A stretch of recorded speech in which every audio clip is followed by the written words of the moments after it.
नमस्कार, live media में आपका स्वागत है। मैं सम्राट। केंद्रीय गृह मंत्री अमित शाह ने कहा, बंगाल में घुसपैठ नहीं रुकी है क्योंकि स्थानीय प्रशासन घुसपैठ को बढ़ावा दे रहा है। झारखंड में घुसपैठ नहीं रुकी है क्योंकि स्थानीय प्रशासन घुसपैठ को बढ़ावा दे रहा है। वो उन्होंने जोर देकर इस बात को कहा है। हर जगह बीएसएफ है, असम में भी बीएसएफ है। यहाँ बीजेपी की सरकार उन्होंने कहा है कि अगर बनती है, और उन्होंने जोर देकर कहा है कि बीजेपी सरकार बनाइए, हमारे पटवारी से लेकर मुख्यमंत्री तक हर कोई न केवल उन्हें रोकेंगे बांग्लादेशी घुसपैठ को, बल्कि उन्हें निर्वासित भी करेंगे। इसको इलैबोरेट करें। मैं बताता हूं कैसे दोषी है, और मैं अपेक्षा करता हूं कि हेमंत सोरेन जी इसको सुने और जवाब दें। बंगाल में घुसपैठ नहीं रुकी क्योंकि वहां स्थानीय प्रशासन घुसपैठ को बढ़ावा दे रहा है। झारखंड में घुसपैठ नहीं रुकी है क्योंकि स्थानीय प्रशासन घुसपैठ को बढ़ावा दे रहा है। तीनों जगह बीएसएफ है, आसाम में भी बीएसएफ है। इतनी विषम बॉर्डर जो बांग्लादेश और भारत की है, जहां कई नदी नाले हैं, कई पहाड़ है, कई वन है, हर जगह सुरक्षा संभव नहीं है। मगर मैं हेमंत बाबू को पूछना चाहता हूं, एक घुसपैठिया अगर झारखंड में घुसता है, आपका पटवारी क्या कर रहा है? आपका कलेक्टर क्या कर रहा है? क्यों पुलिस में कंप्लेन नहीं कर रहा है? क्यों भारत सरकार को कंप्लेन नहीं कर रहा है? यहां भाजपा की सरकार बना दीजिए। हमारे पटवारी से लेकर मुख्यमंत्री सब इनको न केवल रोकेंगे, इनको डिपोर्ट करने का भी काम करेंगे। हेमंत बाबू, जिम्मेदारी से आप भाग नहीं सकते हो। क्या उलझुल सवाल पूछते हो? आपकी कोई जवाबदारी नहीं है। ऐसा कोई मुख्यमंत्री होता है जो राज्य की सीमाओं से घुसपैठ हो और जिम्मेदारी केंद्र पर थोपे? और आपका तो इरादा भी नहीं है। जब झारखंड हाईकोर्ट ने कहा इसको रोकने का क्या प्रयास करेंगे, आपने शपथ पत्र पर आपकी सरकार ने ना बोला है कि हम नहीं रोकेंगे। मगर अब आपका समय समाप्त हुआ है। भारतीय जनता पार्टी की सरकार बन रही है, हम इसको रोकेंगे भी, चिन्हित भी करेंगे और वापस भी भेजने का काम भारतीय जनता पार्टी। विधानसभा चुनाव को लेकर केंद्रीय मंत्री संजय सेठ ने कहा, हम घोषणाएं नहीं करते बल्कि संकल्प लेते हैं। हम पार्टी मुख्यालय में बैठकर संकल्प नहीं लेते। पिछले 2 महीने से हमारे हजारों पार्टी कार्यकर्ता प्रत्येक ग्राम पंचायत में जाकर सभी की राय ले रहे थे और झारखंड में क्या किया जाना चाहिए, भ्रष्टाचार कैसे खत्म किया जा सकता है, रोजगार कैसे बढ़ाए जा सकते हैं। यह संकल्प प्रधानमंत्री नरेंद्र मोदी की गारंटी है। प्रधानमंत्री नरेंद्र मोदी द्वारा दी गई गारंटी जमीन पर लागू होती है, उन्होंने कहा है।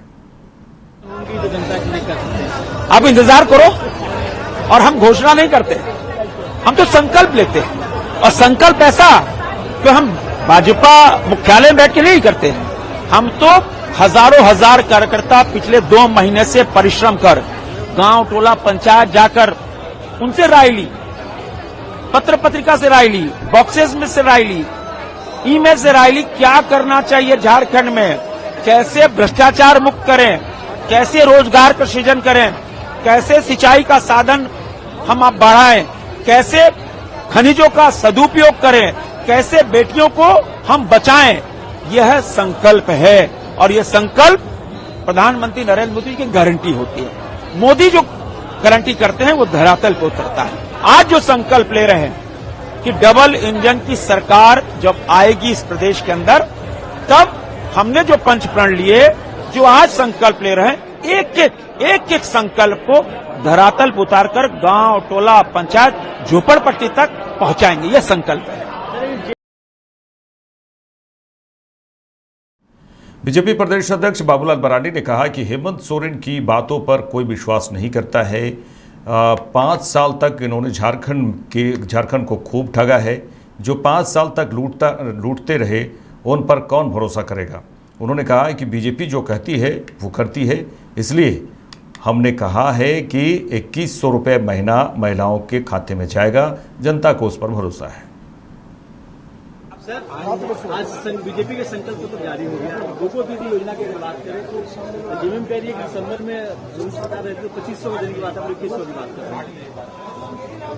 देखिए, हेमंत सोरेन की बातों पर कोई विश्वास नहीं करता है। 5 साल तक इन्होंने झारखंड के लोगों को खूब ठगा है। अब जो 5 साल तक ठगते रहा, लूटते रहा, उस बेचारे के ऊपर कौन भरोसा करेगा। भारतीय जनता पार्टी जो कहती है वो करती है। इसलिए हम लोगों ने कहा कि भाई 2100 रुपया प्रत्येक महीना गोगो दीदी योजना के तहत महिलाओं के खाते में जाएंगे, तो जनता को उस पर भरोसा है। वहीं झारखंड विधानसभा चुनाव के लिए बीजेपी के घोषणा पत्र पर जेएमएम की राज्यसभा सांसद और रांची से पार्टी प्रत्याशी महुआ माझी ने कहा है कि इस पर कोई भरोसा इसलिए नहीं करेगा क्योंकि झारखंड जब से बना है तब से लेकर आज तक 17 से 18 साल तक यहाँ बीजेपी की सरकार रही। उनके कई मुख्यमंत्री भी रहे। इसके अलावा रांची में भी उनके बीजेपी विधायक लगभग 30 साल तक रहे, सांसद रहे, पार्षद रहे, मेयर रहे, डिप्टी मेयर रहे।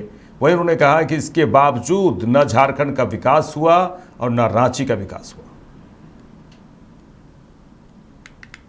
कोई भरोसा इसलिए नहीं करेगा कि झारखंड की जनता ने 17-18 साल मैंने 2000 साल में झारखंड बना तब से लेके 2024 के बीच में 17-18 साल तक भाजपा यहाँ पर उनकी सरकार रही। उनके कई मुख्यमंत्री रहे, बाबूलाल मरांडी जी रहे, रघुवर दास जी रहे, बीच में 3 बार अर्जुन मुंडा जी रहे।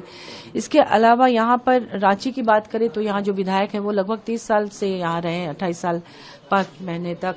वहाँ साथ उनके सांसद रहे, मेयर डिप्टी मेयर रहे, उनके पार्षद रहे, डबल इंजन की सरकार रही। इसके बावजूद न तो झारखंड का विकास इधर हुआ न रांची का विकास हुआ। आप यहाँ पे आपने देखा कि किस तरह से ये अभी तो गोगो योजना की बात वो लोग कर रहे हैं, लेकिन भाजपा के कार्यकाल में महिलाओं की तस्करी अपने चरम पर थी। एक ट्रैफिकर पन्नालाल ने सिर्फ एक ट्रैफिकर ने 15,000 लड़कियों की लगभग तस्करी की थी जो जेल में है। वो प्लेसमेंट एजेंसी खुलवा के नौकरी देने के नाम पे झारखंडी नाबालिग लड़कियों को ले जाते थे दूसरे राज्यों में और तरह तरह से उनका शोषण होता था। इसे माननीय हेमंत सोरेन जी ने बंद किया, उन्हें वापस लाया। उन्हें मैया सम्मान योजना से इसलिए जोड़ा गया कि 1000 रुपए और उसके बाद 2500 रुपए देकर उन्हें थोड़ा सा आर्थिक मदद करे ताकि वो अपने पैरों पे खड़ी हो सके। स्किल डेवलपमेंट करा के उनको विभिन्न योजनाओं का लाभ देकर वो उन्हें अपने पैरों पर खड़ा करना चाहते हैं। 1,36,000 करोड़ रुपए केंद्र सरकार ने कोयले की रॉयल्टी का अभी तक राज्य सरकार को नहीं दिया। अगर वो चाहती तो दे सकती थी, लेकिन उनका पर्पस ही नहीं है यहाँ के आदिवासी और यहाँ के लोगों का हित का काम करना। लोकसभा में विपक्ष के नेता और कांग्रेस सांसद राहुल गांधी वायनाड पहुंचे। वे वायनाड लोकसभा उपचुनाव के लिए पार्टी के उम्मीदवार प्रियंका गांधी वाड्रा के लिए प्रचार कर रहे हैं। वहीं कांग्रेस नेता और वायनाड लोकसभा उपचुनाव के लिए पार्टी के उम्मीदवार प्रियंका गांधी वाड्रा भी वायनाड पहुंची। आप तस्वीरों के माध्यम से देखिए जिस तरह से लोकसभा के विपक्ष के नेता और कांग्रेस सांसद राहुल गांधी वायनाड पहुंचे हैं और प्रचार प्रसार के लिए पहुंचे हैं, जनसभा को संबोधित करने के लिए पहुंचे हैं। वायनाड लोकसभा उपचुनाव के लिए पार्टी के उम्मीदवार प्रियंका गांधी वाड्रा हैं और उन्हीं के प्रचार के लिए, चुनाव प्रचार के लिए वो जनसभा को भी संबोधित किए हैं। वहीं कांग्रेस नेता और वायनाड लोकसभा उपचुनाव के लिए पार्टी के उम्मीदवार प्रियंका गांधी वाड्रा वायनाड पहुंचकर जनसभा को संबोधित भी की है।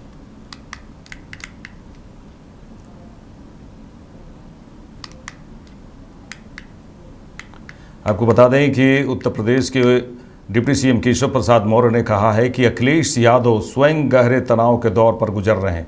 अखिलेश यादव के बयान पर पलटवार किया है और उन्होंने कहा है अखिलेश यादव स्वयं गहरे तनाव के दौर से गुजर रहे हैं क्योंकि उत्तर प्रदेश के उपचुनाव में कांग्रेस ने उनका साथ छोड़ दिया है। महाराष्ट्र और झारखंड में भी कांग्रेस ने समाजवादी पार्टी का साथ छोड़ दिया, इसलिए वे स्वयं तनाव में है। उन्होंने कहा कि बीजेपी एक रहेंगे तो सेफ रहेंगे के मंत्र के साथ लगातार काम कर रही है। अब तक देश ने प्रगति के इतने कीर्तिमान स्थापित किए हैं कि पूरी दुनिया में भारत को जो सम्मान 2014 से पहले नहीं मिल पाता था वो अर्जित किया है। कटेंगे नारे को लेकर उन्होंने कहा नकारात्मक ये नारा है और वहीं उन्होंने कहा कि ये भाजपा की निराशा हताशा है जो इस तरह के नारे।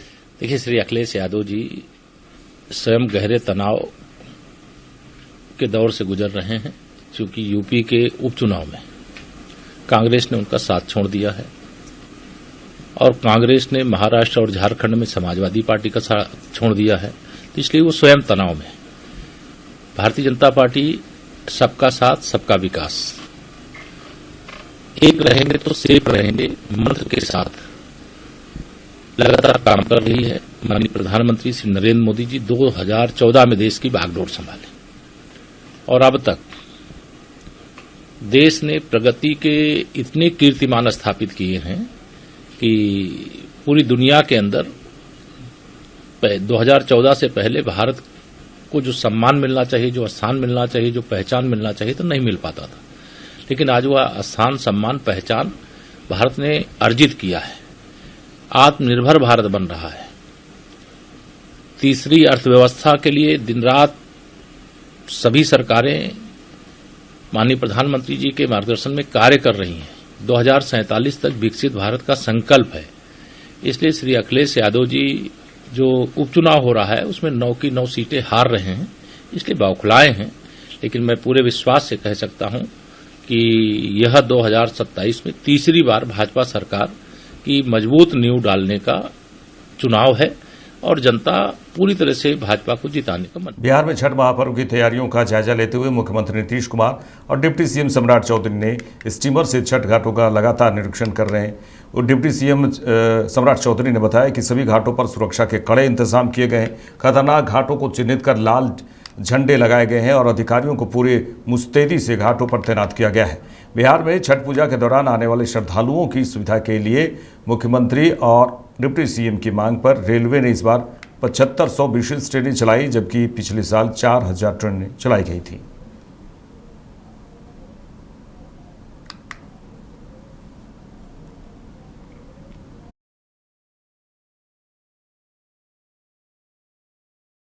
देखिए, लगभग छठी मैया का जो पूजा है इसके लिए पूरी तैयारी लगभग पूरी कर ली गई है और पूरे प्रदेश में इसको मॉनिटरिंग करके सभी छठ घाट को सुरक्षित घोषित किया जा रहा है। जहाँ डेंजर की स्थिति है वहाँ पूरी तरह लाल फ्लैग लगाकर उसको एक तरह से संरक्षित करने का काम किया जा रहा है कि वहाँ कोई अप्रिय घटना नहीं घटे। पूरा डिस्ट्रिक्ट एडमिनिस्ट्रेशन इसको देख रहा है। पटना में भी क्योंकि लाखों की संख्या में लोग बाहर आकर छठी मैया की पूजा करते हैं, तो पूरी तरह मुख्यमंत्री जी का निर्देश और सभी विभाग इसको पूरी तत्परता से इसको देखने का काम कर रहा है। पिछले बार लगभग 4000 स्पेशल ट्रेन चलाए जाते थे। इस बार मुख्यमंत्री जी ने और हम लोगों ने दिल्ली जब बात किया तो आदरणीय प्रधानमंत्री जी और आदरणीय रेल मंत्री जी ने 7500 ट्रेन छठ के लिए विशेष अभियान चलाया। 7433 अभी चल रहे हैं और भी 150 चलाने की संभावना है। तो आप समझिए कि लगभग 7500 ट्रेन विशेष तौर पर बिहार में छठ पूजा और काली पूजा में बिहार लाने का काम बिहारियों को किया जा रहा है। वहीं डिप्टी सीएम सम्राट चौधरी ने शिक्षक बहाली में क्रेडिट लेने को लेकर नेता प्रतिपक्ष तेजस्वी यादव पर निशाना साधते हुए डिप्टी सीएम सम्राट चौधरी ने कहा कि लालू प्रसाद के परिवार को लूट और भ्रष्टाचार के लिए क्रेडिट लेना चाहिए। उन्होंने कहा कि बिहार की जनता जानती है कि मुख्यमंत्री नीतीश कुमार ने ही राज्य में लोगों को सरकारी नौकरी दी है। गोवर्धन पूजा के अवसर पर सरकार पर लालू प्रसाद यादव की टिप्पणी का जवाब देते हुए सम्राट चौधरी ने कटाक्ष करते हुए कहा कि लालू प्रसाद यादव का असली परिचय चारा घोटाला, अलकतरा घोटाला और नौकरी के बदले जमीन लेने से है। देखिए, लालू प्रसाद जी को परिवार को क्रेडिट लेना चाहिए कि 15 साल में उन्होंने क्या किया। बिहार में भय पैदा किया, बिहार में लूट लिया, बिहार को भ्रष्टाचार की ओर भेज दिया। यही परिचय है लालू प्रसाद जी के परिवार का। नीतीश जी का परिचय है विकास। नीतीश कुमार के शासन में सब दिन विकास की बात हुई, रोजगार की चर्चा हुई और कुछ लोग सिर्फ क्रेडिट लेने के लिए राजनीति करते हैं। उनको अपने माता पिता को क्रेडिट लेने की चिंता नहीं है। वो नहीं कभी कह भी नहीं सकते कि मेरे पिताजी माताजी ने कुछ किया। नीतीश जी का जरूर क्रेडिट लेने का लोग प्रयास करते हैं, ऐसा कुछ है नहीं। बिहार की जनता जानती है।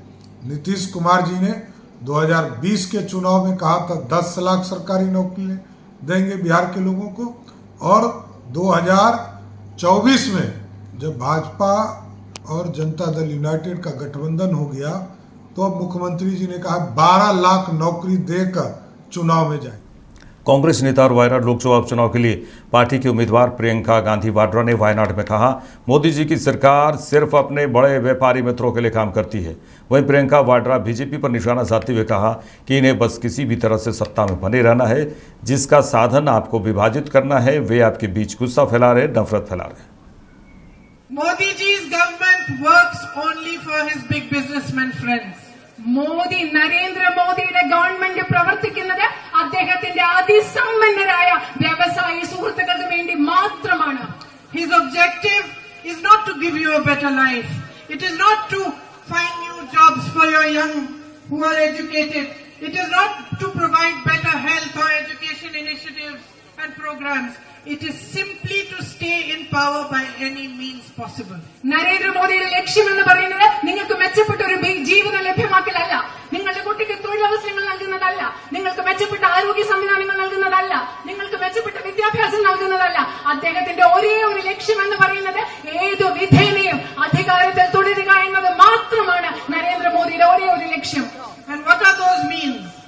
Those means are dividing you, spreading anger, spreading hatred amongst you. എന്താണ് നരേന്ദ്രമോദി അധികാരത്തിൽ തുടരാൻ ഉപയോഗിക്കുന്ന മാർഗങ്ങൾ? ഈ രാജ്യത്തെ ജനങ്ങളുടെ ഇടയിൽ ഭീഷണി, അവരുടെ ഇടയിൽ ദ്വേഷമുണ്ടാക്കുക, ജനങ്ങളുടെ ഇടയിൽ വൈരാഗ്യം പടർത്തുക, വിദ്വേഷം പടർത്തുക, ഭയം പടർത്തുക. ഇതാണ് നരേന്ദ്രമോദി അധികാരത്തിൽ തുടരാൻ ഉപയോഗിക്കുന്നത്.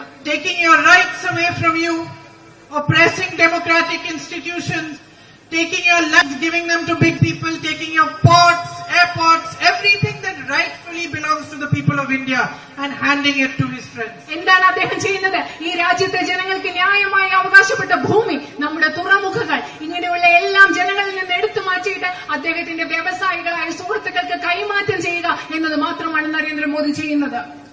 So my sisters and brothers, the fight that Rahul Gandhi ji has been fighting is your fight. എന്റെ പ്രിയപ്പെട്ട സഹോദരി സഹോദരന്മാരെ, राहुल केंद्रीय गृह मंत्री अमित शाह ने पूर्वी सिंहभूम के घाटशिला में एक जनसभा को संबोधित करते हुए हेमंत सोरेन सरकार पर जमकर निशाना साधा। भाइयों बहनों, हेमंत सोरेन जी मुगालते में है कि भारतीय जनता पार्टी उनको हटाने के लिए चुनाव लड़ रही है।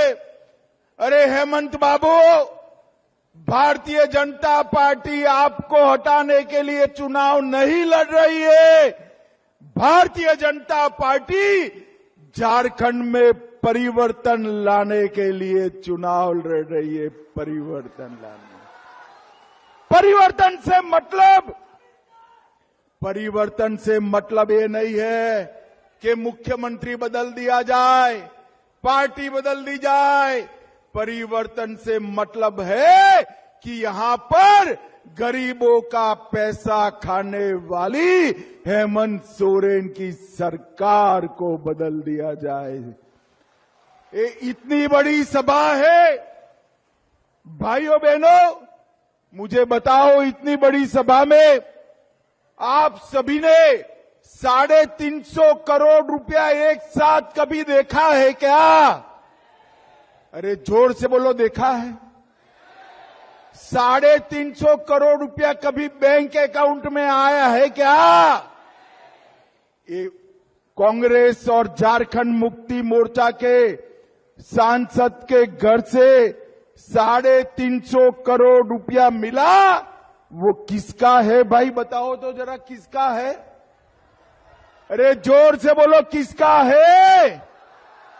और झारखंड की माता बहनों, ये 350 करोड़ रुपया और आलम के घर से मिला 30 करोड़ रुपया आपका है, आपका है।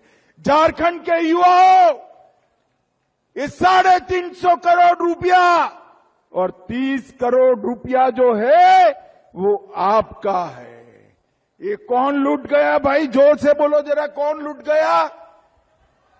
जोर से बोलो, कौन लूट गया? अब उनको सत्ता पर रखना चाहिए क्या? जोर से बोलो, रखना चाहिए। ये अगर रहे तो आदिवासियों का, युवाओं का, पिछड़ों का, दलितों का पैसा फिर से खाकर अपना घर भरने का काम करेंगे। इसी मुद्दे पर हमारे नेता चंपई सोरेन जी